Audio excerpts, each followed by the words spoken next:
Hello friends, कैसे हैं आप सब। सर हम बहुत अच्छे हैं, आप बताइए आप कैसे हैं। मैं एकदम बढ़िया। मैं आपका दोस्त एंड आपका होस्ट सीए साहिल मित्तल, आपका इस हमारे बहुत ही बेहतरीन और इंटरेस्टिंग सब्जेक्ट जो है ऑडिट, उसमें हार्दिक स्वागत करता हूं। Thank you so much sir. Sir अभी अभी ना हमने आपने कुछ वीडियो चलाया था सर, एक प्रेजेंटेशन थी बहुत प्यारी सी, वो हमने अभी देखी। आपको समझ में आया कि आज हम लोग क्या पढ़ने वाले हैं, क्या रिवाइज करने वाले हैं। बिल्कुल सर, आज हम ऐसे 220 स्टैंडर्ड्स ऑन ऑडिटिंग का ऐसे 220 जो है quality control for an audit of financial statement, उसको सर पढ़ेंगे, रिवाइज करेंगे। बहुत अच्छे। आपने देखा होगा वो स्लाइड थी, उसमें कुछ हमारे पास एंगेजमेंट टीम, एंगेजमेंट पार्टनर, कुछ टर्म्स आपको दिखी होंगी कि ऐसे 220 और SQC1 आपको आया हुआ एक स्लाइड में कि क्या डिफरेंस होता है। एंगेजमेंट पार्टनर की रिस्पॉन्सिबिलिटीज कुछ आई होंगी, EQCR कुछ दिखा होगा। हाँ सर, कुछ ऐसा याद तो था, बट अभी आप बताओगे ना तो अच्छे से और याद आ जाएगा। बिल्कुल, प्रेजेंटेशन का पर्पस था कि आपके माइंड में एक इमेज बने कि ऐसे 220 एक्चुअल में क्या है, और वैसे वो ऐसे 220 जो हमने वीडियो में दिखाया, जो प्रेजेंटेशन में दिखाया, उतना ही है। अगर आप उसको पढ़ लेते हैं एग्जाम से एक दिन पहले, जब आप एग्जाम देने जाएंगे, उतना स्लाइड देख लेते हैं, 4-5 स्लाइड जितनी भी थी वो, तो आपका ऐसे 220 100% रिवाइज हो जाएगा, 100% कंप्लीट हो जाएगा। एक बार प्यार से बोलेंगे जय श्री राधे।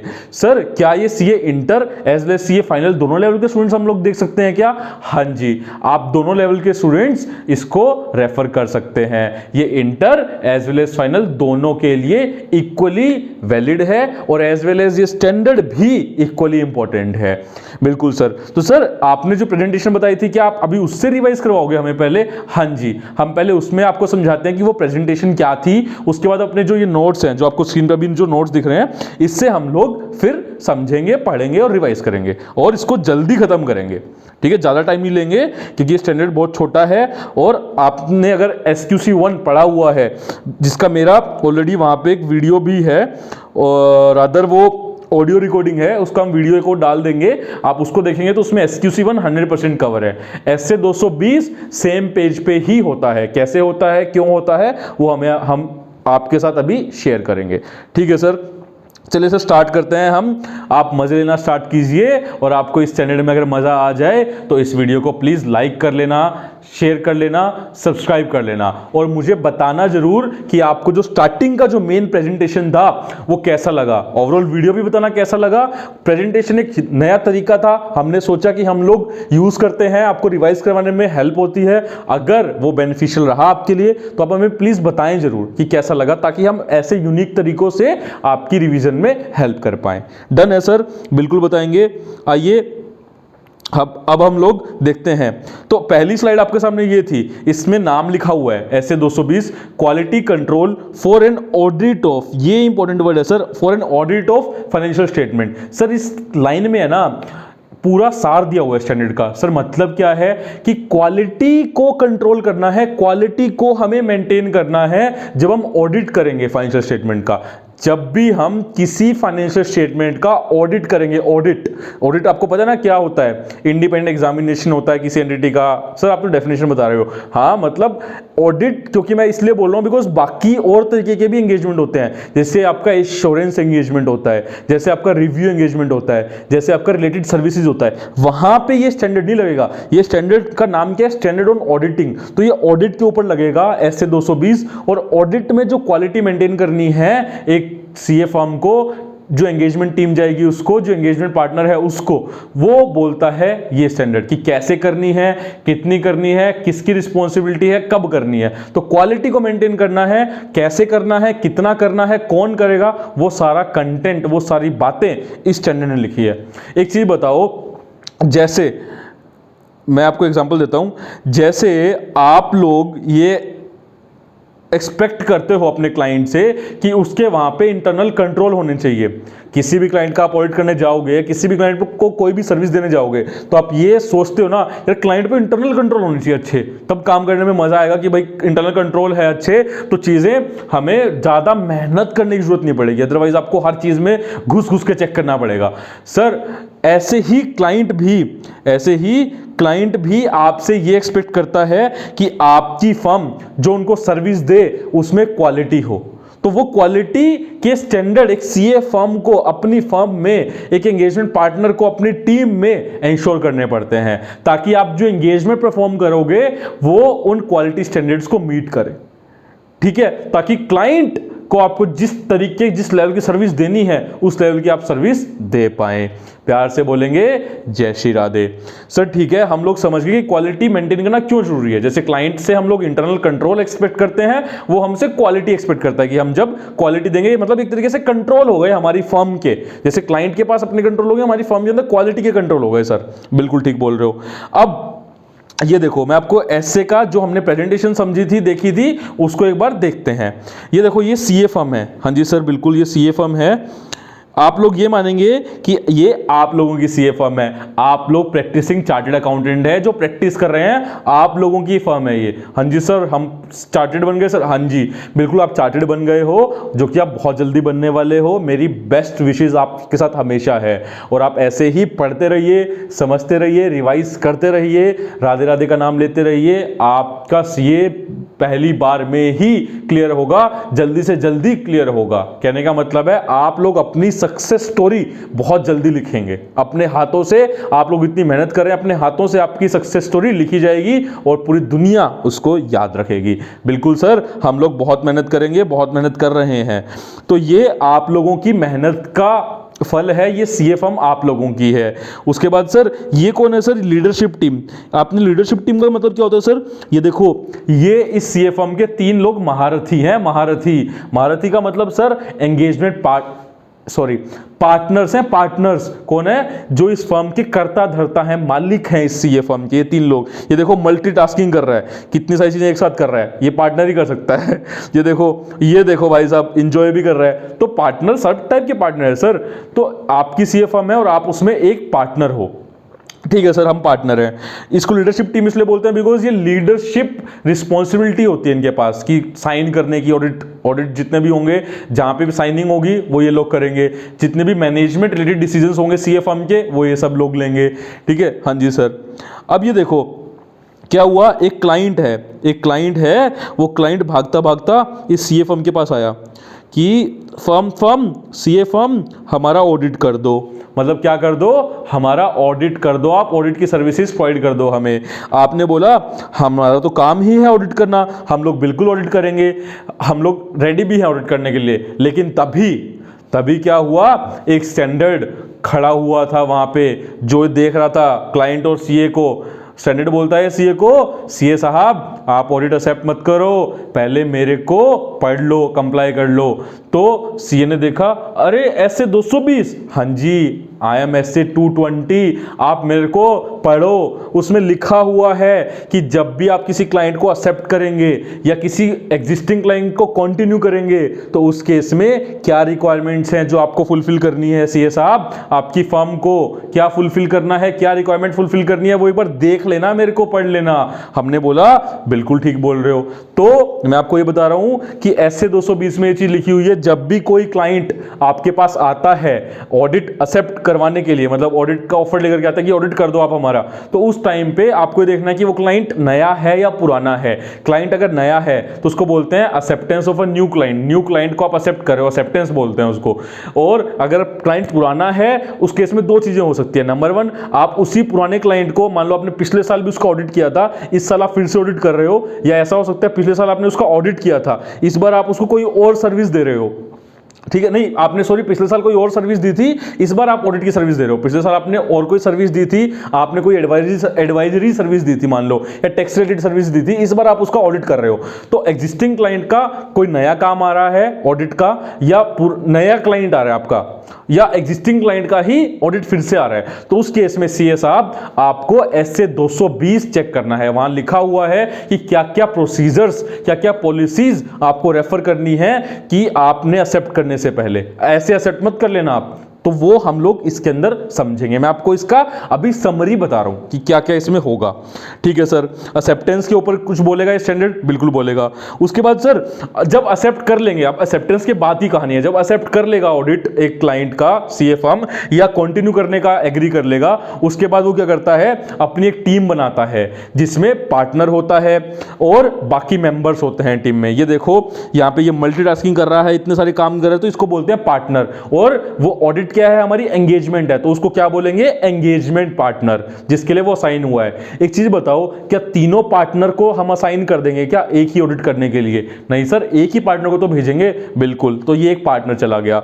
उसके साथ हम लोग क्या करते हैं, असाइनमेंट करते हैं ऑडिट टीम का, ह्यूमन रिसोर्सेज होते हैं ये कैसे करते हैं ये स्टैंडर्ड आपको सिखाएगा। अभी मानो कि असाइनमेंट हो गया है ऑडिट टीम का, कि ये लोग सिलेक्ट हो गए हैं ऑडिट करने के लिए, सारे ये इस पार्टनर के साथ ऑडिट करने के लिए जाएंगे। ठीक है सर, तो ये इसमें कौन कौन है आपका, देखो कौन कौन हो सकता है, डायरेक्टर हो सकता है, मैनेजर हो सकता है, एग्जीक्यूटिव्स हो सकते हैं, और ये आपके आर्टिकल असिस्टेंट या ऑडिट असिस्टेंट जिनको बोलते हैं। देखो ये सुपरमैन बनकर आया है, ये हमारा आर्टिकल है जो सुपरमैन बनकर आया है, सुपर ट्रेनी जिसको बोलते हैं। ठीक है, तो सर एंगेजमेंट टीम में कौन कौन हो सकता है, एंगेजमेंट पार्टनर होगा, उसकी जो टीम है जिसमें ये तरीके के ये टाइप के लोग हो सकते हैं, प्लस सर एक बहुत इंपॉर्टेंट पर्सन हो सकता है सर, एक्सपर्ट। सर ये एक्सपर्ट कौन होता है, एक्सपर्ट वो पर्सन होता है जिसको सीए फर्म या वो एंगेजमेंट टीम या वो एंगेजमेंट पार्टनर किसी स्पेशलाइज एरिया के लिए उस ऑडिट एंगेजमेंट के लिए हायर करते हैं। ठीक है, मान लो उस ऑडिट के अंदर कोई वैल्यूएशन रिलेटेड चीज के ऊपर पार्टनर को समझना है, समझ नहीं आ रहा है उसको, क्योंकि वो उस एरिया का एक्सपर्ट नहीं है। जो आपको पता है ना, ऑडिटर तो ऑडिटिंग और अकाउंटिंग एरिया का एक्सपर्ट होगा।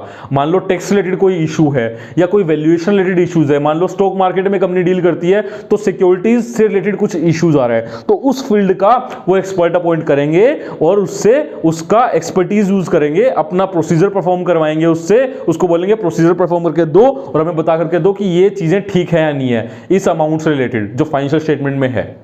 तो वो एक्सपर्ट अगर ऐसा है जो सीए फर्म ने या उसके एंगेजमेंट पार्टनर ने या एंगेजमेंट टीम ने अपॉइंट किया है, वो आपका एक्सपर्ट ऑडिट टीम का, एंगेजमेंट टीम का पार्ट होता है। आप एक चीज याद रखना, अगर मैनेजमेंट का एक्सपर्ट है कोई जो मैनेजमेंट अपॉइंट करती है, तो वो उस सीए फर्म उस एंगेजमेंट टीम का पार्ट नहीं होता। वो एक्सपर्ट हम यहाँ पे नहीं बात कर रहे हैं। एक्सपर्ट कौन सा है, जो ऑडिटर अपॉइंट करता है।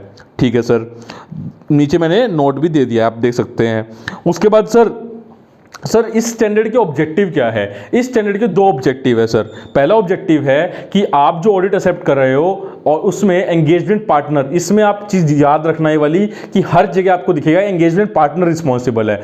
ऑडिट करना हो, ऑब्जेक्टिव हो, कोई भी काम करना हो, कुछ भी होना हो, एंगेजमेंट पार्टनर इज रिस्पॉन्सिबल। ठीक है सर, डन। एंगेजमेंट पार्टनर को ये इंश्योर करना है दो चीजें। नंबर वन कि ऑडिट जो होना चाहिए आपका कंप्लाई करना चाहिए जितने भी आपके प्रोफेशनल लीगल रिक्वायरमेंट है, प्रोफेशनल स्टैंडर्ड्स जो आपके जो स्टैंडर्ड्स ऑन ऑडिटिंग है, ये आपके प्रोफेशनल एथिक्स होते हैं। सीए फाइनल वाले ये लोग समझेंगे, सीए एक्ट की जो रिक्वायरमेंट्स हैं, जो कंपनीज एक्ट की रिक्वायरमेंट, अगर आप कंपनी एक्ट में अपॉइंट हुए हैं एज ए ऑडिटर, तो वो आपको सारी लीगल प्रोफेशनल स्टैंडर्ड्स की रिक्वायरमेंट फुलफिल करनी है। आपका जो ऑडिट होगा वो कंप्लाई करना चाहिए। सेकेंड चीज, जो ऑडिट रिपोर्ट आप दोगे, जो भी ऑडिट रिपोर्ट आप दोगे ना, ऑडिट रिपोर्ट जो आप देते हो, वो ऑडिट रिपोर्ट आपकी एप्रोप्रिएट होनी चाहिए। सर इस वर्ड का मतलब क्या है एप्रोप्रिएट? अरे बहुत आसान है। एप्रोप्रिएट वर्ड का मतलब है दोस्त कि जैसी होनी चाहिए थी वैसी उन सर्कमस्टांस के अंदर। सपोज आपके जो फाइनेंशियल स्टेटमेंट है वो मैटीरियली मिसस्टेटेड है, उसमें भर के एमएमएस है, मैटेरियल मिसस्टेटमेंट है, तो उस केस में और उनका जो इंपैक्ट है वो परवेसिव है, मतलब पूरे फाइनेंशियल स्टेटमेंट को गंदा किया हुआ है उन मिसस्टेटमेंट ने, तो आप वहां पे एडवर्स ओपिनियन देते हो। ये जो ओपिनियन कौन सा देना है, कौन सा होता है, क्या होता है, ये आपकी एसए की 700 सीरीज बोलती है, तो वो हम रिवाइज करेंगे तब समझेंगे। अभी इतना समझ लो, एप्रोप्रिएट का मतलब जैसा ओपिनियन देना चाहिए था उस सर्कमस्टांस में वैसा दिया है या नहीं दिया। नहीं दिया तो वो एप्रोप्रिएट नहीं है, और दिया है वैसा तो उसको बोलते हैं एप्रोप्रिएट। मान लो आपके फाइनेंशियल स्टेटमेंट पूरे गंदे थे, मिस स्टेटमेंट थे भर के, आपको मॉडिफाई ओपिनियन देना था, क्वालिफाइड हो सकता है या एडवर्स हो सकता है, बट फिर भी आपकी सीए फर्म ने, ऑडिटर ने क्लीन ओपिनियन दे दिया, अनमॉडिफाइड ओपिनियन दे दिया, तो वो इनएप्रोप्रिएट ओपिनियन होगा। तो मतलब आपने एसए 220 के ऑब्जेक्टिव को कंप्लाई नहीं किया। प्यार से बोलेंगे जय श्री राधे। सर ठीक है, समझ गए, ये दो ऑब्जेक्टिव होते हैं। सर ये क्या है, ये है कि लीडर की जो रिस्पॉन्सिबिलिटी है ना क्वालिटी को मेंटेन करने की, लीडरशिप की रिस्पॉन्सिबिलिटी होती है क्वालिटी को मेंटेन करने की। और लीडरशिप यहाँ पे कौन है, मैंने आपको बताया था सबसे पहले कि वो जो 3 लोग थे वो उनको बोलते हैं लीडरशिप टीम। तो वो उसमें से जो एंगेजमेंट पार्टनर है, उस ऑडिट पे जो पार्टनर गया है उसकी रिस्पॉन्सिबिलिटी है कि वो ओवरऑल क्वालिटी को मेंटेन करेगा हर एक ऑडिट असाइनमेंट में जहां जिसके लिए वो अपॉइंट होता है। जिस भी एंगेजमेंट में जो एंगेजमेंट पार्टनर अपॉइंट होता है उसकी रिस्पॉन्सिबिलिटी होती है कि क्वालिटी को मेंटेन करे। और ऐसे 220 ये चीज बोलता है डन कि क्वालिटी को मेंटेन करने की रिस्पॉन्सिबिलिटी किसकी, एंगेजमेंट पार्टनर की। बिल्कुल सही समझ रहे हो आप, बिल्कुल अच्छे से समझ रहे हो, ठीक है सर। उसके बाद सर ये है इसका जो कंटेंट है ना, ये स्लाइड है आपकी इंपॉर्टेंट, ये है इसका पूरा कंटेंट, ये है सर पूरा कंटेंट डन। इसको हम लोग देखते हैं अभी। सर एंगेजमेंट पार्टनर, मैंने आपको बताया एंगेजमेंट पार्टनर रिस्पॉन्सिबल होगा। सर वो किस किस चीज़ के लिए रिस्पॉन्सिबल होता है, मैंने आपको पहले ऊपर बताया। जब क्लाइंट आता है तो सबसे पहले ये वाली चीज़ होती है एक्सेप्टेंस। ये वाली चीज़ 3 स्टेज होती है, मैं बता रहा हूँ आपको कि 3 स्टेज होती हैं। प्लानिंग स्टेज स्टैंडर्ड के हिसाब से, परफॉर्मेंस स्टेज और रिव्यू स्टेज। प्लानिंग स्टेज का मतलब है, वैसे स्टैंडर्ड के हिसाब से नहीं, प्रैक्टिकली भी 3 स्टेज होती हैं। प्लानिंग स्टेज का मतलब है जहां पे ऑडिटर, जहां पे आप क्लाइंट को एक्सेप्ट करने से लेकर के ऑडिट स्टार्ट करने तक की बातें करते हो। कहां तक की सर, क्लाइंट को एक्सेप्ट करने से लेकर के ऑडिट स्टार्ट करने तक की। और ऑडिट करने की जो चीजें हैं वो परफॉर्मेंस स्टेज में है। और उसके बाद जो भी उस ऑडिट हो गया, अब जो रिव्यू होगा उस ऑडिट का, जिसमें हमारा एंगेजमेंट क्वालिटी कंट्रोल रिव्यू आता है, जो वेरी वेरी इंपॉर्टेंट है, वो आपका रिव्यू स्टेज में होता है। Done sir. Sir planning stage में क्या क्या होता है, एक्सेप्टेंस एंड, मैंने बताया ना क्लाइंट को एक्सेप्ट करना है, acceptance and continuation of client relationship and audit engagement की। एक्सेप्ट करेंगे आप नए क्लाइंट को, कंटिन्यू की बात करते हैं हम एग्जिस्टिंग क्लाइंट के केस में, तो क्या क्या चीजें चेक करते हैं वो हम अपने नोट्स में देख लेंगे अभी। सेकंड चीज sir, assignment of audit team. Audit team को आपको वहां भेजना है। अब आपने क्लाइंट एक्सेप्ट कर लिया, अब ऑडिट स्टार्ट करने के लिए आपको ऑडिट टीम को वहां भेजना पड़ेगा। ऑडिट टीम को जब आप भेजते हो उस टाइम पे देखते हो कि आपकी फर्म इंडिपेंडेंस की रिक्वायरमेंट को फुलफिल कर रही है नहीं कर रही है। आपको इंडिपेंडेंस का मतलब पता है ना कि इंडिपेंडेंस 2 तरीके से होती है, independence of mind and independence in appearance, की माइंड के अंदर से इंडिपेंडेंट होना चाहिए बंदा ऑडिटर, और अपीयरेंस में लगना चाहिए पब्लिक में कि वो इंडिपेंडेंट है। इसका एग्जाम्पल मैं आपको समझाऊंगा, बट वो चैप्टर 1 में हम इंडिपेंडेंस में जब समझेंगे तब हम समझेंगे कि इंडिपेंडेंस का एंटायर कॉन्सेप्ट वहां पे कवर होगा। अभी आप समझे कि इंडिपेंडेंस की रिक्वायरमेंट को देखना पड़ता है, कोई थ्रेट है इंडिपेंडेंस के तो उसको रिमूव करने के लिए एंगेजमेंट पार्टनर को स्टेप्स लेने पड़ते हैं। वो क्या स्टेप्स है अभी हम देखेंगे। सर रेलिवेंट एथिकल रिक्वायरमेंट, ये भी कंप्लाई करना पड़ता है, इसको भी। इसमें क्या क्या आता है सर, आपकी इंटीग्रिटी, ऑब्जेक्टिविटी, आपका इंडिपेंडेंस भी इसका पार्ट होता है, वो अलग से हमने रेफर कर दिया। आपका प्रोफेशनल बिहेवियर, आपकी प्रोफेशनल स्किल्स जो होंगी वो, कॉन्फिडेंशियलिटी उसमें आती है, तो वो सारा आपका रेलिवेंट एथिकल रिक्वायरमेंट में आता है। Second, performance stage. परफॉर्मेंस का मतलब आपको काम करना है, तो काम में सर एंगेजमेंट पार्टनर पूरी टीम को डायरेक्शन देता है कि ऐसे ऐसे आपको काम करना है, ये क्लाइंट है, ये रिस्की एरियाज है, यहाँ पे ये नेचर है हमारे बिजनेस का, क्लाइंट का, ठीक है, वो सब आपको बताता है। उसके बाद सुपरवाइज, की आपको जो रास्ता दिखाया है क्या आप उसी रास्ते पे चल रहे हो नहीं चल रहे, वो चीज चेक करता है सुपरविजन, कि जो प्लान बना है, ऑडिट प्लान जो बना है उसके हिसाब से प्रोग्रेस हो रही है नहीं हो रही, कहीं पे किसी को कोई इशू आ रहा है तो वो क्या इशू है, सिग्निफिकेंट मैटर्स को डिस्कस वगैरह करना, वो सब भी उसमें इंक्लूड होता है।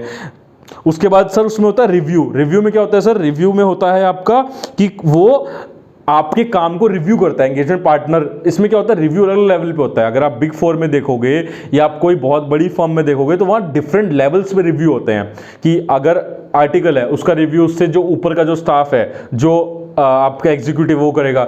एग्जीक्यूटिव का रिव्यू हो सकता है डायरेक्टर कर रहा हो डायरेक्टली, डायरेक्टर का रिव्यू या एग्जीक्यूटिव का रिव्यू या मैनेजर का रिव्यू डायरेक्टली पार्टनर करता है। तो पार्टनर अपने हाथ में बहुत ही लिमिटेड रिव्यू रखता है, लिमिटेड का मतलब बहुत ही कम रिव्यू रखता है, बट बहुत ही मेन एरियाज पे रिव्यू करता है वो।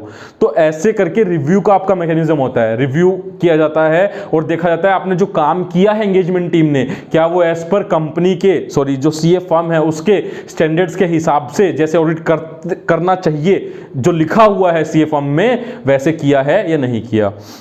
Next consultation. Consultation sir easy है कि कंसल्ट करना है आपको, कहीं पे कोई डिफिकल्ट मैटर है वहां पे कंसल्टेशन आप ये विद इन द टीम कर सकते हो, पार्टनर के साथ कर सकते हो, बाहर से एक्सपर्ट जो आपने अपॉइंट किया है उसके साथ कर सकते हो, तो कंसल्टेशन हो सकती है sir. Difference of opinion. Sir difference of opinion का मतलब है कि आप कुछ और बोल रहे हो, मैं कुछ और बोल रहा हूं। डिफरेंस ऑफ ओपिनियन जहां पे भी जजमेंट इन्वॉल्व होती है ना, वहां पे सबसे ज्यादा ये होता है। डिफरेंस ऑफ ओपिनियन निकल के आता है कि पार्टनर बोल रहा है कि मान लो एग्जांपल दे रहा हूं आपको, एम्प्लॉयमेंट बेनिफिट हम लोग चेक करते हैं ऑडिट में, जैसे ग्रेचुटी है, लीव एनकैशमेंट है, तो उसमें क्या होता है आपके एक्चुअली जो वैल्यूअर होता है उसकी रिपोर्ट लगी होती है। मान लो वो जो एक्चुअली वैल्यूअर है उसने जो डाटा दिया है उसमें 12% रेट ऑफ इंटरेस्ट ले रखा है उसने, एग्जांपल दे रहा हूं मैं। आपने एज ए ऑडिटर, आप एंगेजमेंट टीम का पार्ट हो, आप मैनेजर हो, मान लो आप मैनेजर हो, आपने चेक किया कि 12% है और 12% ठीक है, आपने डॉक्यूमेंट कर दिया उसको और अब वो रिव्यू कर रहा है आपका पार्टनर उसको। तो पार्टनर बोलता है भाई हम मेरे हिसाब से ना ये 12% होना चाहिए, मेरे हिसाब से 10% होना चाहिए। मान लो 10 करोड़ का एम्प्लॉयमेंट बेनिफिट बनाया हुआ है, पार्टनर के हिसाब से वो होना चाहिए मान लो आपका 8 करोड़ का या 12 करोड़ का, एग्जांपल कि ऊपर नीचे होना चाहिए। बट मैनेजर ने चेक किया, मैनेजर बोल रहे सर 10 करोड़ का ठीक है मेरे हिसाब से, कि 12% रेट ऑफ इंटरेस्ट ठीक है। तो यहां पे क्या क्लैश हो गया उनके बीच में कि डिफरेंस ऑफ ओपिनियन आ गया। तो उसको वो कैसे रिजोल्व करते हैं, उसको वो डॉक्यूमेंट करते हैं। उसको डॉक्यूमेंट करना होता है कि हमने क्या कंक्लूड किया लास्ट में, कि 10% ठीक है, 12% ठीक है। तो डिफरेंस ऑफ ओपिनियन जहां होगा वहां पे ऐसे आपको प्रोसीजर लगाने पड़ते हैं। उसके बाद सर डॉक्यूमेंटेशन। जो एंगेजमेंट पार्टनर है उसको ये इंश्योर भी करना पड़ता है कि जो एंगेजमेंट टीम है या उसने जो प्रोसीजर परफॉर्म किए हैं पार्टनर ने, उसका उनके पास प्रॉपर फाइल है, जिसको ऑडिट फाइल बोलते हैं, जिसका आपका एक प्यारा सा सुंदर सा ऐसे है जो इसके नेक्स्ट वीडियो में आएगा, ऐसे 230।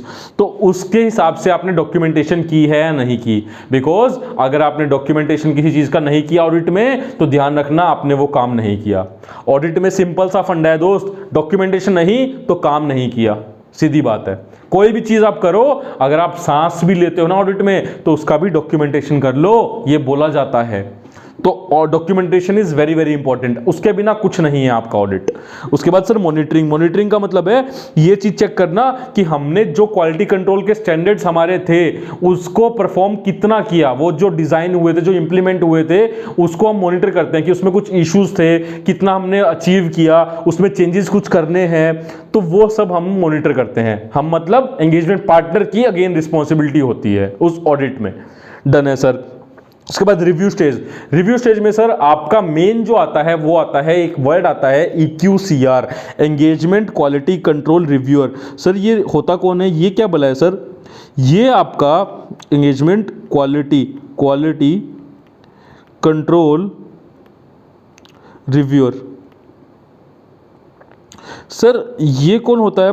एंगेजमेंट क्वालिटी कंट्रोल रिव्यूअर आपका एक सेपरेट पर्सन हो सकता है, एक सेपरेट टीम हो सकती है जो सीए उस फर्म से रिलेटेड हो सकती है, उस फर्म की ही दूसरी टीम हो सकती है, उस फर्म की कोई नेटवर्क फर्म है उससे अपॉइंट की जा सकती है।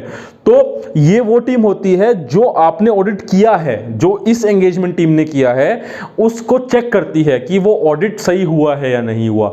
मैं अपनी लैंग्वेज में इसको बोलता हूं ऑडिटर का ऑडिट। आप EQCR, जो EQCR मतलब एंगेजमेंट क्वालिटी कंट्रोल रिव्यू, उसको आप बोल सकते हो ऑडिटर का ऑडिट। ऑडिटर ने ऑडिट कर लिया, एंगेजमेंट टीम ने अपना काम कर लिया, अब जो काम किया है वो फर्म के उन स्टैंडर्ड्स के हिसाब से जैसे करना चाहिए था वैसे हुआ है या नहीं हुआ, वो चेक कौन करता है? ये टीम करती है, EQCR की टीम, या EQCR बोलते हैं एंगेजमेंट क्वालिटी कंट्रोल रिव्यूअर। तब भी तो पता लगेगा ना कि क्वालिटी मेंटेन हुई नहीं हुई। एंगेजमेंट जो काम कर रहा है वो तो ये बोले ना कि मैंने तो ठीक काम किया है। अरे आपके काम को जब कोई थर्ड पार्टी बोल लो या कोई दूसरी पार्टी बोल लो जिसने उस काम को नहीं किया, वो चेक करेगा, तब भी तो इंश्योर करोगे ना क्वालिटी कैसे आपको बोलोगे मैंने काम किया, साहिल मित्तल ने काम किया, साहिल मित्तल बोलता साहिल मित्तल तो अच्छा पढ़ाता है। जब तक आप नहीं बताओगे कि मैं अच्छा पढ़ाता हूं या सही पढ़ाता हूं, तब तक मैं तो बोलूंगा कि मैं तो दुनिया में सबसे बेस्ट पढ़ाता हूं। ऐसा नहीं होता।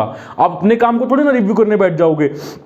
तो ये एंगेजमेंट क्वालिटी कंट्रोल रिव्यू की टीम आकर के, रिव्यूअर आकर के आपके सारी चीजें चेक करता है। मेन ये दो चीजें चेक करता है दोस्त, याद रखना, ये दो कीवर्ड याद रखना, सिग्निफिकेंट जजमेंट एंड आपने जो भी कंक्लूजन लिए हैं ऑडिट रिपोर्ट में, जो ओपिनियन दिया है उसके लिए आपने कुछ कंक्लूजन लिए होंगे, तो क्या कंक्लूजन है, तो वो दोनों चीजें चेक करेगा।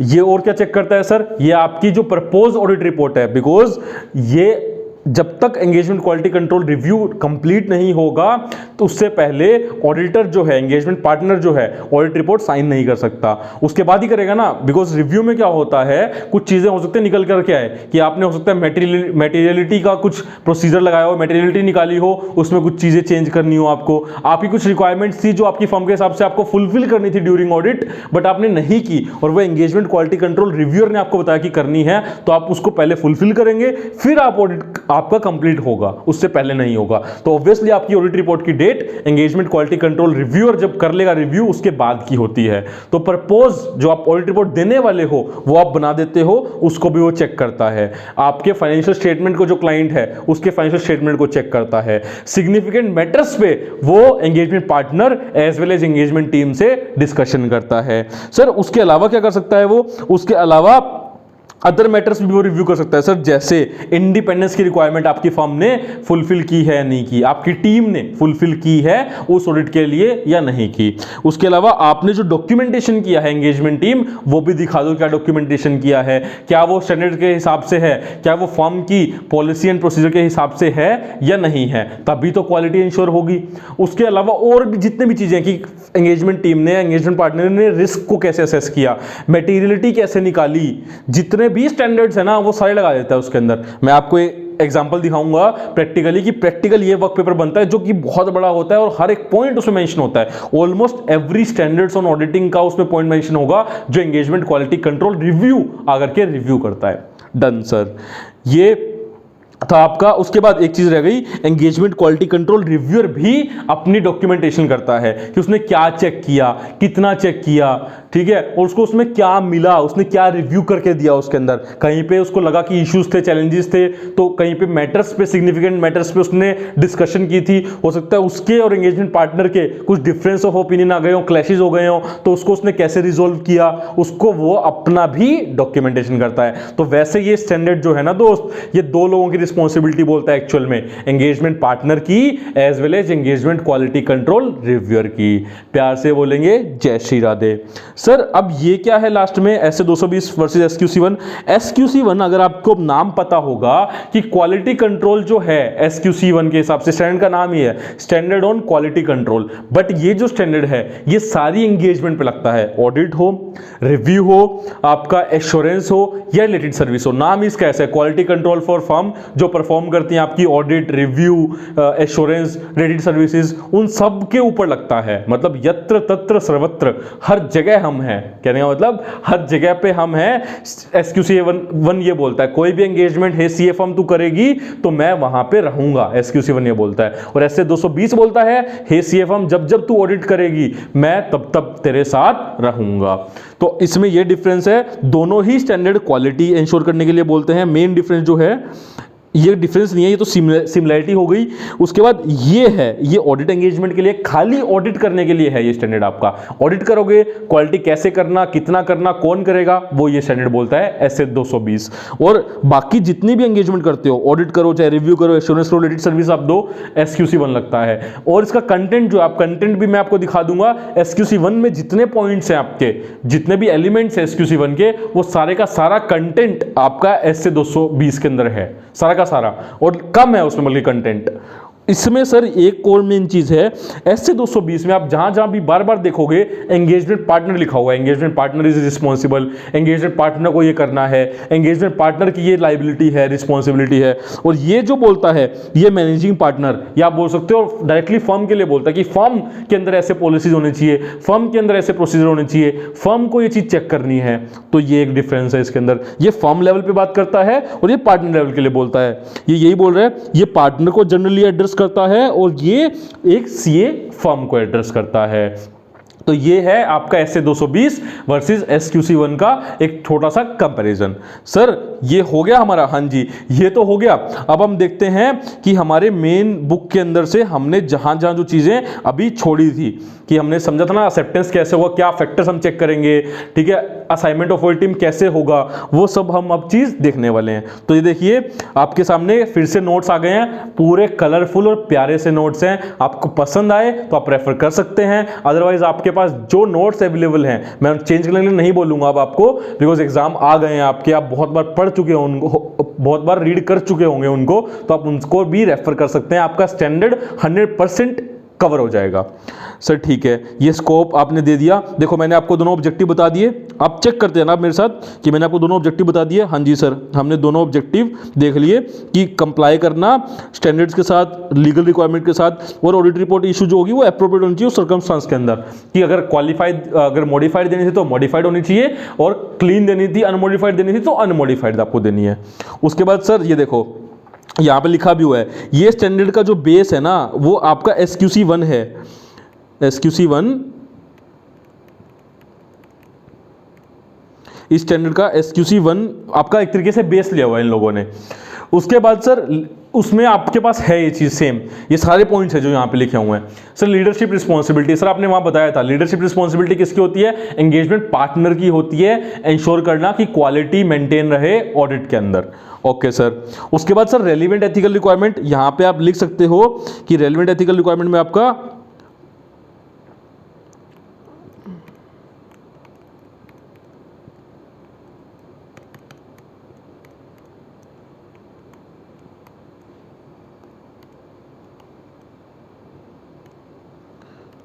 थोड़ा सा कुछ इश्यू आ रहा है, एक सेकंड दीजिए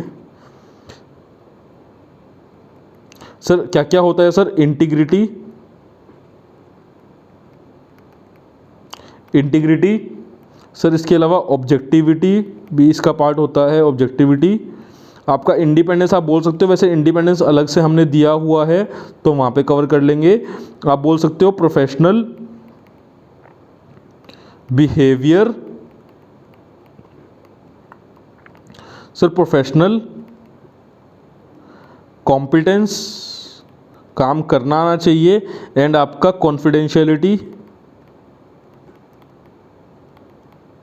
सर ये सब इसका पार्ट होता है, integrity, objectivity, confidentiality, professional behaviour, professional competence, independence, ये सारी रेलिवेंट एथिकल रिक्वायरमेंट है कि एंगेजमेंट पार्टनर को ऑडिट कोई भी एक्सेप्ट करने से पहले एंगेजमेंट पार्टनर आप ये देख लेना कि आपकी टीम ने, आपकी फर्म ने, जिन टीम को आप भेजने वाले हो आपकी फर्म के अंदर से, क्या उन्होंने रेलिवेंट एथिकल रिक्वायरमेंट को कंप्लाई किया है नहीं किया। उसको अलर्ट रहना पड़ता है पार्टनर को कि क्या अगर नहीं किया तो क्यों नहीं किया और वो कैसे कर सकते हैं। अगर कोई फैक्टर्स हैं जो कंप्लाई नहीं हो रहे हैं तो वो क्यों नहीं हो रहे हैं और वो कैसे कंप्लाई होंगे, वो पार्टनर की रिस्पॉन्सिबिलिटी है। आप ये देख लो, एंगेजमेंट पार्टनर को अलर्ट रहना पड़ता है, अलर्ट रहना पड़ता है ऑब्जर्वेशन और इंक्वायरी से कि कौन कौन सी चीजों पे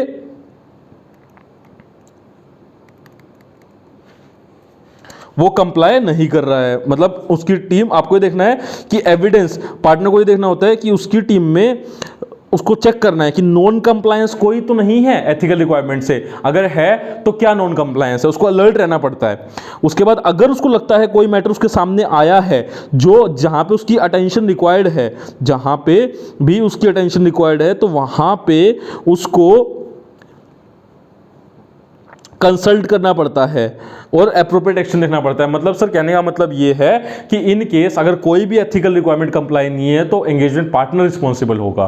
कि कोई एग्जांपल सर, जैसे मान लो कॉन्फिडेंशियलिटी की जो रिक्वायरमेंट होती है, कॉन्फिडेंशियलिटी का मतलब होता है सर क्लाइंट का डाटा हम outside the organisation, outside the CA firm या आउटसाइड द क्लाइंट के ऑर्गेनाइजेशन के बाहर शेयर नहीं करेंगे अनलेस अदरवाइज लॉ या रेगुलेशन नहीं बोला। लेकिन ऐसा हो गया, आपको डाटा दिया क्लाइंट ने ऑडिट स्टार्ट करने के बाद, और किसी एक आर्टिकल ने, किसी भी एक टीम मेंबर ने वो डाटा अपनी पर्सनल पेन ड्राइव में सेव कर लिया, ऐसा देखा एंगेजमेंट पार्टनर ने।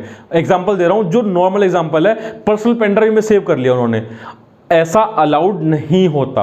अपने पर्सनल स्टोरेज फैसिलिटीज के अंदर कोई भी क्लाइंट का डाटा अलाउड नहीं होता स्टोर करना, बट उन्होंने कर लिया। तो आप देखोगे, उसको समझाओगे, कंसल्ट करोगे उसके साथ कि भाई ऐसा करना अलाउड नहीं है, क्या आपको पता नहीं है। एंगेजमेंट, हमारी जो फर्म है, एंगेजमेंट की जो पॉलिसीज प्रोसीजर है वो सबको पता है कि आपको कोई चीज़ पता नहीं है, आपने ऐसा क्यों किया। ठीक है, तो वो पार्टनर को इंश्योर करना होता है। एप्रोप्रिएट एक्शन का मतलब सर कि उसको फिर आप बोलते हो कि नहीं आप इस एंगेजमेंट का हिस्सा से नहीं हो, या उसको आप समझाते हो या डांटते हो, वो कोई भी एप्रोप्रिएट एक्शन हो सकता है, वो डिसाइड करता है एंगेजमेंट पार्टनर। ठीक है सर। उसके बाद इंडिपेंडेंस। इंडिपेंडेंस मैंने आपको बताया कि दो तरीके की होती है, independence of mind and independence in appearance. अब इंडिपेंडेंस की जो रिक्वायरमेंट है वो चेक करना बहुत जरूरी है, सबसे इंपॉर्टेंट रिक्वायरमेंट है इंडिपेंडेंस चेक करना। इंडिपेंडेंस का मतलब सर क्या, कि मान लो आप जिस कंपनी का ऑडिट करने गए हो, आपकी टीम में से किसी ने उस कंपनी के मेजॉरिटी बहुत सारे शेयर होल्ड किए हुए हैं, आपकी टीम में से कोई किसी का रिलेटिव उस कंपनी में डायरेक्टर है, मैनेजर है, एम्प्लॉई है, जो ऑडिट कर, ऐसा हो सकता है उस कंपनी में कोई पर्सन है जो मान लो उस कंपनी का जो डायरेक्टर है वो इस सीए फर्म का पहले पार्टनर था कुछ टाइम पहले, तो आपको देखना है ऐसी कोई चीज जो आपको इंडिपेंडेंटली काम करने से, इंडिपेंडेंटली ओपिनियन देने से रोके, वो है वहां पे नहीं, उसको बोलते हैं थ्रेट टू इंडिपेंडेंस। तो एंगेजमेंट पार्टनर को वो चीज देखनी पड़ती है कि ऐसा कोई थ्रेट है या नहीं है। Done sir. आप देखोगे इसमें से आपको समझ में आ जाएगा, अगर कोई ऐसा थ्रेट मिलता है तो एंगेजमेंट पार्टनर को देखना है कि उसको कैसे रिमूव करना है थ्रेट को। भाई उसको बोलो आप एंगेजमेंट टीम में जो पर्सन है कि अपनी सिक्योरिटी सेल कर दो वहां पे जितने भी है, या आप उस टीम का हिस्सा नहीं होगे, किसी और को रिप्लेस करोगे आप, तो ऐसी आपको एक्शन लेने पड़ते हैं एज ए एंगेजमेंट पार्टनर। उसके बाद sir acceptance and continuation of client के अंदर सर आप ये देखते हो क्लाइंट को एक्सेप्ट करने के जितने प्रोसीजर होते हैं, कौन कौन से प्रोसीजर होते हैं सर, वो हम ये देखते हैं क्या हमारी सीए फर्म में कैपेबिलिटी है, हमारे पास उतने रिसोर्सेज हैं जब हम किसी क्लाइंट को एक्सेप्ट करेंगे या कंटिन्यू करेंगे, क्या हमारे पास उतना टाइम है। सेकेंड चीज चेक करेंगे क्या हमारी फर्म ने जितनी भी एथिकल रिक्वायरमेंट है उनके साथ कंप्लाई किया है क्लाइंट को एक्सेप्ट करने से पहले। सबसे मेन इसमें होती है इंडिपेंडेंस, कि एक्सेप्ट करने से पहले की बात कर रहा हूं ये सब मैं, एक्सेप्ट करने से पहले आप इंडिपेंडेंस चेक करते हो कि ये क्या आपकी सीए फर्म, क्या आपकी एंगेजमेंट टीम उस क्लाइंट पे इंडिपेंडेंट है या नहीं। नेक्स्ट चीज सर ये भी चेक करते हैं, इसमें सबसे मेन जो है वो है कि सर क्लाइंट को चेक करते हैं, क्लाइंट का बैकग्राउंड चेक करते हैं, क्लाइंट की इंटीग्रिटी चेक करते हैं कि ऐसा तो नहीं है कि क्लाइंट ऐसा क्लाइंट है जिसके भाई लॉ एंड रेगुलेशन कभी कंप्लाई नहीं होते, उसका तो मीडिया में एडवर्स कमेंट आते हैं, वो कोई लॉ को कोई रेगुलेशन को मानता ही नहीं है, ठीक है, पेनल्टीज पे पेनल्टी पे करता रहता है हर बार हर चीज के ऊपर, तो ऐसा कोई क्लाइंट तो नहीं है। उसके जो की मैनेजरल पर्सन है उनकी हिस्ट्री क्या है, उनका बैकग्राउंड क्या है, वो चीजें चेक होती है इसके अंदर, वो किस टाइप की इंडस्ट्री के अंदर है, उसके अंदर रिस्क कितना इन्वॉल्व है उस इंडस्ट्री के अंदर, तो वो चेक करते हो आप जब आप किसी क्लाइंट को एक्सेप्ट या कंटिन्यू करने की बात करते हो। और बिग फोर में, बड़ी फर्म्स में उसकी एक सेपरेट टीम होती है जो वो असेस करती है कि क्लाइंट को एक्सेप्ट करना है या कंटिन्यू करना है, तो क्लाइंट का पहले पूरा बैकग्राउंड चेक, उसका एक पेपर बनता है, वर्क पेपर, जो मेरे पास भी है, मैं आपको दिखा दूंगा, तो तभी तो समझेगा कि क्लाइंट को एक्सेप्ट किया, क्लाइंट को एक्सेप्ट कर लिया और बाद में फंस गए, क्लाइंट ऐसा क्लाइंट है जो फ्रॉड के अंदर इन्वॉल्व होता है, जिसकी हिस्ट्री रही है फ्रॉड करने की, तो आपकी सीए फर्म भी तो फंसेगी ना, फिर उनका भी तो नाम खराब होगा ना। तो ये चीज चेक कर लेना। और ये चेक करने के लिए कौन बोलता है आपको, एसए 220 बोलता है। सारे एंगेजमेंट पे चेक करने के लिए कौन बोलता है, एसक्यूसी 1 बोलता है। ऑडिट के लिए कौन बोलता है, एसए 220। ठीक है सर, ये हमारा हो गया क्लाइंट को एक्सेप्ट करना। अब आपने बोला था सर कि टीम आपने जो बनाई थी, वो जो टीम आपने भेजी थी वो असाइन करते हो, तो असाइनमेंट ऑफ ऑडिट टीम के लिए आप देखते हो कि क्या उस टीम के पास रेलिवेंट नॉलेज है, रेलिवेंट एक्सपीरियंस है उस इंडस्ट्री का ऑडिट करने का, क्या वो अगेन एथिकल रिक्वायरमेंट को कंप्लाई कर रहे हैं, क्या कितने लोग चाहिए, जिस टाइप का नॉलेज, जिस टाइप का रिसोर्स चाहिए, क्या उस टाइप के रिसोर्स हैं आपके पास, तो वो देखते हो एंगेजमेंट टीम में। प्लॉटिंग ऑफ स्टाफ जिसको बोलते हैं, एप्रोप्रिएट स्टाफ को आप प्लॉट करते हो, जिसकी जैसी रिक्वायरमेंट है वैसा आप स्टाफ वहां पे अलॉट करते हो या असाइन करते हो। प्यार से बोलेंगे जय श्री राधे। ठीक है सर, मतलब हम एंगेजमेंट टीम की कॉम्पिटेंस एंड कैपेबिलिटी चेक करते हैं, ताकि हमें ये, हमारा ऑब्जेक्टिव क्या है, 2 ऑब्जेक्टिव है हमारे, कि हमारी जो फर्म है वो हमारा जो ऑडिट होगा उसमें कंप्लाई करे जितने भी एथिकल रिक्वायरमेंट है, जितने भी लीगल रिक्वायरमेंट है, जितने भी प्रोफेशनल स्टैंडर्ड्स हैं, तो हमारी टीम ही तो है वो जो ये चीज इंश्योर करे। तो ऐसी टीम हम लोग भेजते हैं, और ऑडिट रिपोर्ट जो हो वो बिल्कुल अप्रोप्रिएट हो, तो हम लोग ऐसी असाइनमेंट करते हैं वहां पे एंगेजमेंट टीम को। नेक्स्ट सर एंगेजमेंट परफॉर्मेंस, ये है आपका जो इसमें मेन है परफॉर्मेंस। ये आपकी जो यहां तक थी ना, यहां तक थी, यहां तक आपकी थी सर प्लानिंग स्टेज। कौन सी स्टेज थी सर, प्लानिंग की स्टेज। अब आपकी जो स्टेज आ गई सर वो आ गई आपकी ये परफॉर्मेंस की stage. This is your performance stage.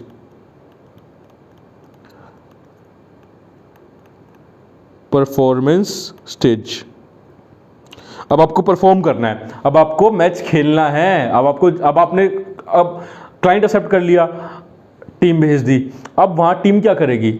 बैठेगी थोड़ी, चाय थोड़ी पिएगी, काम करेगी ना। तो सर ये काम है डायरेक्शन करना, सुपरविजन करना, परफॉर्म करना, एक्चुअल में रिव्यू होगा सर, कंसल्टेशन होंगी सर, डिफरेंस ऑफ ओपिनियन निकल के आएंगे सर, डॉक्यूमेंटेशन होगा सर, मॉनिटरिंग होगी सर। हाँ जी, जो हमने वहाँ रिवाइज किया वही सब है। आप पढ़ेंगे तो आपका 100% क्लियर हो जाएगा। मैंने आपको बताया था डायरेक्शन में आप क्लाइंट, वो आपको एंगेजमेंट पार्टनर की रिस्पॉन्सिबिलिटी है। देखो, एंगेजमेंट पार्टनर बताएगा टीम को कि क्या ऑब्जेक्टिव है जो हमें काम करना है, एंटिटी का बिजनेस कैसा है, रिस्क रिलेटेड इश्यूज क्या क्या हैं, प्रॉब्लम्स क्या क्या आ सकती हैं, ठीक है, और डिटेल अप्रोच जो हमें एंगेजमेंट में काम करने में यूज करनी है। उसके बाद सुपरविजन में वो देखते हैं कि एंगेजमेंट की परफॉर्मेंस कैसी चल रही है। एंगेजमेंट जो हम काम कर रहे हैं, प्लान बनाया होगा, एक ऑडिट प्लान होता है, एक ऑडिट प्रोग्राम, ऑडिट स्ट्रेटेजी होती है, आपने सुने होंगे ये वर्ड। तो ये सब की प्रोग्रेस चेक करता है एंगेजमेंट पार्टनर। उसके बाद वो देखता है क्या हमने किसी पर्सन को ज़्यादा काम दे दिया तो उससे काम ऑफलोड करते हैं, किसी के पास कम है तो उसको और काम दे देते हैं, शफल करते रहते हैं, मतलब काम हो रहा है ये अब आपका। तो वहां पे जो भी चेंजेस होंगे वो आपका सुपरविजन का पार्ट होंगे कि हाँ ये ऐसे करना था, ऐसे करना था, वैसे करना था, वो सारी चीज़ें उसमें इंक्लूड होती हैं। उसके बाद सर रिव्यू आपको बता दिया मैंने कि रिव्यू करने के लिए क्या क्या हम लोग चीज़ करते हैं, अलग अलग लेवल पे रिव्यू होता है आपका। कंसल्टेशन, ये रिस्पॉन्सिबिलिटी पार्टनर की होती है, कंसल्टेशन हो सिग्निफिकेंट मैटर पे, डिफिकल्ट मैटर्स पे एप्रोप्रिएट कंसल्टेशन हो, डॉक्यूमेंटेशन हो उसका क्या आपने कंसल्टेशन का रिजल्ट निकाला। उसके बाद आप आउटसाइड भी कंसल्ट कर सकते हो, मैंने आपको बताया ना, एक्सपर्ट की एडवाइस भी आप ले सकते हो। एंगेजमेंट क्वालिटी कंट्रोल रिव्यू, इसको आप स्टार मार्क कर लेना, इसको स्टार मार्क कर लो, इस एसए के लिए बहुत इंपॉर्टेंट है। सर आपको मैंने बताया एंगेजमेंट क्वालिटी कंट्रोल रिव्यू क्या होते हैं। एक टीम होती है जो ऑडिटर का ऑडिट करती है, मतलब रिव्यू करती है। बेसिकली ये आपको बिग फोर में देखने को मिलेगा, मेनली या बड़ी फर्म्स में आपको देखने को मिलेगा कि उनकी एक टीम होती है, क्योंकि क्या है, लिस्टेड क्लाइंट्स हैं, मेनली उनके लिस्टेड क्लाइंट्स हैं। तो लिस्टेड क्लाइंट पे रिस्क बहुत हायर होता है, फाइनेंशियल्स के स्टेटमेंट्स के अंदर रिस्क बहुत ज़्यादा हायर होता है। तो अगर आपने अपने स्टैंडर्ड के साथ काम नहीं किया तो कल को अगर उस कंपनी में कुछ हो गया ना ऊपर नीचे, तो ऑडिटर भी साथ में आएगा। लेकिन अगर आपने अपने प्रोसीजर, अपने sufficient and appropriate audit evidence लिए हुए हैं, जो आपने ओपिनियन दिया है जिस बेस के ऊपर, तो उस केस में आपकी कोई लायबिलिटी नहीं होगी। और वो आपने किया है नहीं किया ढंग से, वो चेक कौन करता है, रिव्यू कौन करता है? एक पर्सन या एक टीम, जिसको बोलते हैं एंगेजमेंट क्वालिटी कंट्रोल रिव्यूअर। ठीक है सर। ये सर इसकी अपॉइंटमेंट कैसे होगी, कब अपॉइंटमेंट होगी, उसकी रिस्पॉन्सिबिलिटी भी एंगेजमेंट पार्टनर की होती है। एंगेजमेंट पार्टनर को इंश्योर करना पड़ता है कि उसकी ऑडिट का अगर रिक्वायर्ड है तो रिक्वायरमेंट के क्राइटेरिया होते हैं हर सीए फर्म के अंदर कि इस कंपनी का आपका एंगेजमेंट क्वालिटी कंट्रोल रिव्यू होगा, ठीक है, या रोटेशनली एंगेजमेंट क्वालिटी कंट्रोल रिव्यू का 10 क्लाइंट है, 3 क्लाइंट का इस क्वार्टर में होगा, 3 क्लाइंट का अगले क्वार्टर में एंगेजमेंट क्वालिटी कंट्रोल रिव्यू होगा। तो वो डिपेंड करता है, लिस्टेड क्लाइंट है तो उनका तो होगा ही होगा, तो उसका अपॉइंटमेंट करना पड़ता है, एंगेजमेंट क्वालिटी कंट्रोल रिव्यूअर का अपॉइंटमेंट करना पड़ता है। अपॉइंटमेंट कैसे होगा, कौन एंगेजमेंट क्वालिटी कंट्रोल रिव्यूअर होगा, वो सारी रिस्पॉन्सिबिलिटीज आपकी अगेन एंगेजमेंट पार्टनर की होती हैं। प्यार से बोलेंगे जय श्री राधे। ये देखो, for audit of FS of listed entities and those other audit engagement if any for which the firm has determined that EQCR is required, the engagement partner shall, partner क्या करेगा, डिटरमाइन करेगा EQCR रिव्यूअर अपॉइंट हो गया हो। उसके बाद significant matter जो भी है ऑडिट एंगेजमेंट में, ऑडिट के टाइम पे उसको जो भी मैटर सिग्निफिकेंट मिले उस पर डिस्कशन हो गया हो EQCR के साथ। डेट ऑफ ऑडिटर की रिपोर्ट, ये मैंने आपको बताया था ना, ऑडिटर की जो रिपोर्ट है उसकी जो डेट है वो एंगेजमेंट क्वालिटी कंट्रोल रिव्यू पूरा होने के बाद ही हो सकती है, क्योंकि रिव्यू में ऐसी चीजें निकल के आ सकती है जिससे आपको अपने कुछ चीजें चेंज करनी पड़े या फिर से जाके कुछ चीजों पे ऑडिट करना पड़े, प्रोसीजर लगाने पड़े कुछ चीजों पे। तो ऑडिट रिपोर्ट तो पहले इशू नहीं कर सकते ना, ऑडिट रिपोर्ट इशू कर दी क्लाइंट को तो उसके बाद तो ऑडिट नहीं कर पाओगे उस पीरियड का। तो इसलिए आपकी ऑडिट रिपोर्ट की डेट EQCR की डेट से बाद की डेट होती है। उसके बाद आपको मैंने बताया ये ऑब्जेक्टिव इवैल्यूएशन करता है बहुत सारी चीज़ों का, सिग्निफिकेंट जजमेंट क्या लिया एंगेजमेंट टीम ने, ठीक है, उन्होंने कंक्लूजन क्या निकाले हैं, रिपोर्ट जो उन्होंने दी है, जो ओपिनियन उन्होंने फॉर्म किया है, रिपोर्ट जो दी है मतलब ड्राफ्ट रिपोर्ट जो दी है, फाइनल रिपोर्ट नहीं, ड्राफ्ट रिपोर्ट जो दी है, ड्राफ्ट ओपिनियन जो दिया है, उसके कंक्लूजन क्या है, किस कंक्लूजन के बेस पर उन्होंने वो ओपिनियन दिया है वो चेक करता है। क्या फाइनेंशियल स्टेटमेंट थी उनको रिव्यू करता है, जो भी फाइनेंशियल स्टेटमेंट थी, ऑडिटर्स की रिपोर्ट को देखता है, और डॉक्यूमेंटेशन चेक करता है सिलेक्टेड कि आपने ऑडिट डॉक्यूमेंटेशन हर एरिया का किया है नहीं किया, बिकॉज डॉक्यूमेंट नहीं किया तो ऑडिट नहीं किया, सीधी सी बात है। उसके बाद सर लिस्टेड कंपनी के केस में EQCR कुछ और चीज़ें स्पेसिफिकली चेक करता है, बिकॉज लिस्टेड एंटिटीज बहुत रिस्की एंटिटीज मानी जाती हैं, जैसे इंडिपेंडेंस फर्म की है या नहीं है, कंसल्टेशन हुआ है या नहीं हुआ डिफिकल्ट मैटर्स पे। उसके बाद ऑडिट डॉक्यूमेंटेशन अगेन वो चेक करता है, सिग्निफिकेंट जजमेंट, मतलब सेम चीज़ें। मैटेरियलिटी आप लिख सकते हो इसके अंदर, मैटेरियलिटी भी वो चेक करता है कि सीए फर्म ने मैटेरियलिटी कैसे निकाली है, एज पर ऐसे 320 निकाली है या नहीं निकाली। तो ये सारी चीजें sir engagement quality control review check करेगा और वो भी डॉक्यूमेंटेशन करेगा। द परफॉर्मेंस ऑफ, और आगे आएगा इसके अंदर, इसमें एक ये नोट देखो, ये नोट क्या है, ये एमसीक्यू के लिए इंपॉर्टेंट है। या आप बोल सकते हो करेक्ट इनकरेक्ट जो क्वेश्चन होता है उसके लिए इंपॉर्टेंट है। इसमें ये लिखा हुआ है एंगेजमेंट क्वालिटी कंट्रोल रिव्यू को काम करना या ना करना एंगेजमेंट पार्टनर की जो भी रिस्पॉन्सिबिलिटी है उस ऑडिट में उसको कम नहीं करेगा, उसको कम नहीं कर सकता। एंगेजमेंट क्वालिटी कंट्रोल रिव्यू कितना भी अच्छा रिव्यू कर ले, कितना भी रिव्यू कर ले, लेकिन कितना भी बेकार रिव्यू कर ले, लेकिन जो एंगेजमेंट पार्टनर है वो उस काम, उस ऑडिट के लिए साइनिंग पार्टनर है, उसकी रिस्पॉन्सिबिलिटी है अल्टीमेट साइन करने की, तो वो ही रिस्पॉन्सिबल होगा। उसकी रिस्पॉन्सिबिलिटी, उसकी लायबिलिटी EQCR होने से कहीं पे भी रिड्यूस नहीं होगी। The performance of engagement quality control review does not reduce the responsibility of engagement partner for the audit of इस engagement and its performance. Engagement partner तो इक्वली लायबल रहेगा हमेशा। ठीक है सर। डिफरेंस ऑफ ओपिनियन, ये difference of opinion team के अंदर आ सकता है या EQCR और एंगेजमेंट पार्टनर के बीच में आ सकता है। तो वो कैसे रिजोल्व हुआ, कैसे नहीं रिजोल्व हुआ, उसके अपने हर एक सीए फर्म के, उसी सीए फर्म के अपने क्वालिटी के प्रोसीजर या पॉलिसीज होती हैं, तो उसके हिसाब से वो रिजोल्व हुए नहीं हुए डिफरेंस ऑफ ओपिनियन वो चेक करने होते हैं, उनको डॉक्यूमेंट करना होता है।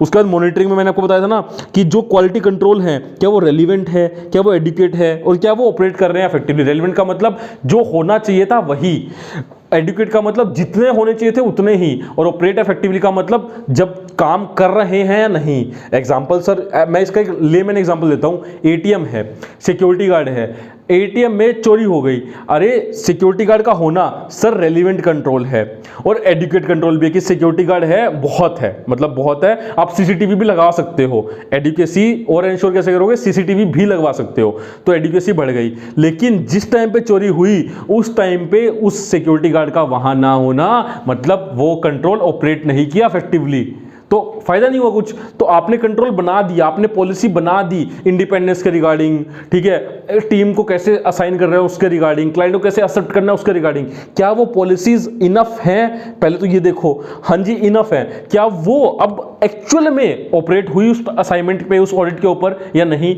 वो चीज चेक करना, उसको बोलते हैं मॉनिटरिंग। प्यार से बोलेंगे जय श्री राधे।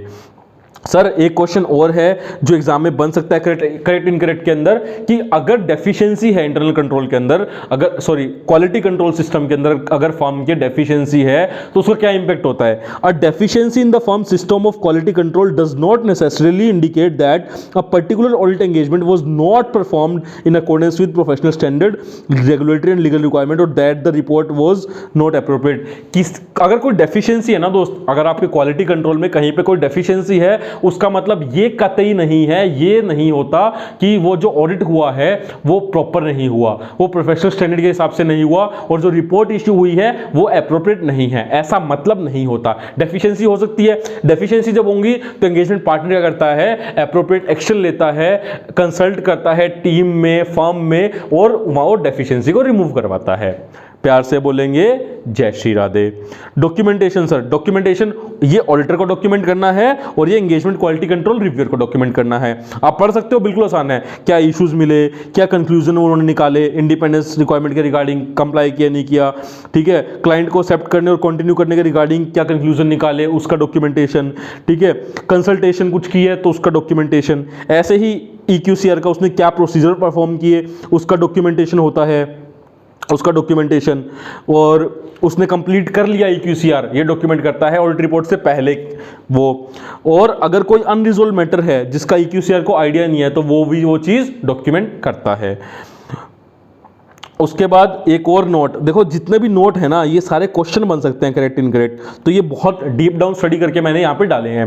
ये नोट बोलता है एंगेजमेंट क्वालिटी कंट्रोल का जो रिव्यू का जो डॉक्यूमेंटेशन है ना वो डेट ऑफ ऑडिट रिपोर्ट के बाद भी हो सकता है। एमसीक्यू के लिए क्वेश्चन बन सकता है कि क्या एंगेजमेंट क्वालिटी कंट्रोल रिव्यूअर का जो डॉक्यूमेंटेशन है वो किस डेट तक कंप्लीट होता है, डेट ऑफ ऑडिट रिपोर्ट तक, उसके बाद तक, उससे पहले तक, या कभी भी कर सकता है। तो ये उसके बाद भी कंप्लीट कर सकता है।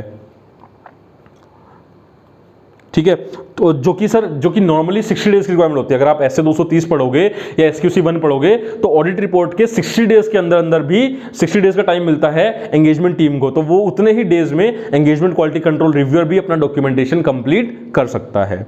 ठीक है सर, एक ये क्वेश्चन है, एक क्वेश्चन आ सकता है आपका कि जो CA फर्म है, जो उसके जो क्वालिटी कंट्रोल प्रोसीजर्स हैं, जो क्वालिटी कंट्रोल का जो सिस्टम है, क्या जो एंगेजमेंट टीम जो ऑडिट करने गई है क्या वो उन पर रिलायंस कर सकती है, क्या कि वो ठीक है? हाँ जी, वो रिलायंस कर सकती है, अनलेस अदरवाइज कुछ और सिचुएशन ना हो।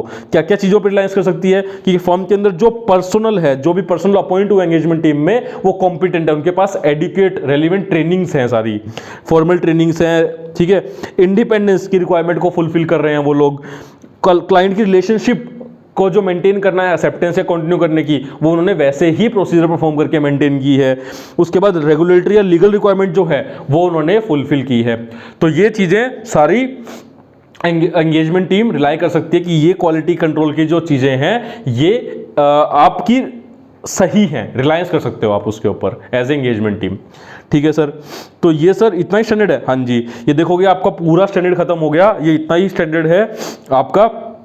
आप लोग इसको यहाँ से रिवाइज करें या जो स्टार्टिंग में जो प्रेजेंटेशन थी उससे रिवाइज करें, कोई दिक्कत नहीं है, दोनों जगह वो इक्वली वैलिड है। ठीक है सर, तो अब हम लोग मिलते हैं हमारे नेक्स्ट वीडियो में, और नेक्स्ट वीडियो में मैं आपको जो प्रैक्टिकल वर्क पेपर है इस स्टैंडर्ड के वो सारे दिखा दूंगा। क्वेश्चन बैंक हम लोग सॉल्व करेंगे, प्रैक्टिकल जितने भी वर्क पेपर हैं आपके, जैसे क्वालिटी कंट्रोल के लिए इंडिपेंडेंस की क्या रिक्वायरमेंट होती है उसका एक वर्क पेपर बनता है, कॉन्फिडेंशियलिटी की रिक्वायरमेंट क्या उसका एक वर्क पेपर बनता है, EQCR कैसे रिव्यू करता है उसका वर्क पेपर बनता है, EQCR का अपॉइंटमेंट कैसे होता है उसका वर्क पेपर बनता है। तो वो सारे वर्क पेपर डॉक्यूमेंटेशन बनता है जिसको मैं आपको जरूर दिखाने वाला हूँ नेक्स्ट वीडियो में। प्यार से बोलेंगे जय श्री राधे। अगर आपको ये वीडियो पसंद आया हो और अच्छा लगा हो, मजा आया हो, आपका स्टैंडर्ड रिवाइज हो गया हो 100%, तो प्लीज आप इस वीडियो को लाइक करें, शेयर करें, सब्सक्राइब करें एंड कमेंट करके बताएं जरूर, फीडबैक जरूर दें कि आपको कैसा लगा, कहां पे हम वो लोग और इंप्रूव कर सकते हैं, क्या क्या आपको अच्छा लगा, कहां पे प्रॉब्लम, अगर आपको कुछ आई तो प्रॉब्लम। हम मैक्सिमम कोशिश करते हैं कि आपको कोई प्रॉब्लम किसी भी तरीके से ना आए। ठीक है, थोड़ा सा साउंड में हो सकता है कुछ इश्यू आ रहा हो, वो हम रिजॉल्व कर लेंगे नेक्स्ट वीडियो तक, बट अभी ये वीडियो बहुत इंपॉर्टेंट था, आपके एग्जाम आ रहे हैं, तो आप ऐसे 220 यहां से रिवाइज करें, पूरा समझें, पढ़ें, नोट्स रेफर करें और अगली वीडियो में क्वेश्चन आंसर से 100% प्रिपरेशन अपनी कर लें। ठीक है, डन है सर। हम लोग अब मिलते हैं हमारे नेक्स्ट वीडियो में। हमारा एक और चैनल है एनलाइटनिंग CA क्लासेस करके, आप उसको भी रेफर कर सकते हैं। वहां पे बहुत सारे टीचर्स के वीडियोस हैं, पूरी टीम है हम लोगों की, वो वहां पे आपको कॉस्टिंग, FR, टैक्स, लॉ, आपको बहुत वीडियोस मिलेंगे, GST सबके वीडियोस मिलेंगे। आप जाएं, उनको देखें, उनका आनंद उठाएं, अपनी प्रिपरेशन को और अच्छे से प्रिपेयर करें, मतलब तैयारी करें, उसमें ऐड ऑन करें और हमारे साथ ऐसे ही बने रहें। मेरा टेलीग्राम का चैनल है, वो आप ज्वाइन कर सकते हैं, जितने भी नोट्स हैं वहाँ पे सारे नोट्स होते हैं। वैसे वीडियो के डिस्क्रिप्शन में भी सारे नोट्स के लिंक दिए होते हैं, फ्री ऑफ कॉस्ट आप डाउनलोड कर सकते हैं, रेफर कर सकते हैं। ठीक है सर, तो हम मिलते हैं हमारे नेक्स्ट वीडियो में, और आप ऐसे ही पढ़ते रहिए, समझते रहिए, बिकॉज जब समझेगा इंडिया तभी तो ऑडिटर बनेगा इंडिया। ठीक है, take care, bye bye, thank you and जय श्री राधे।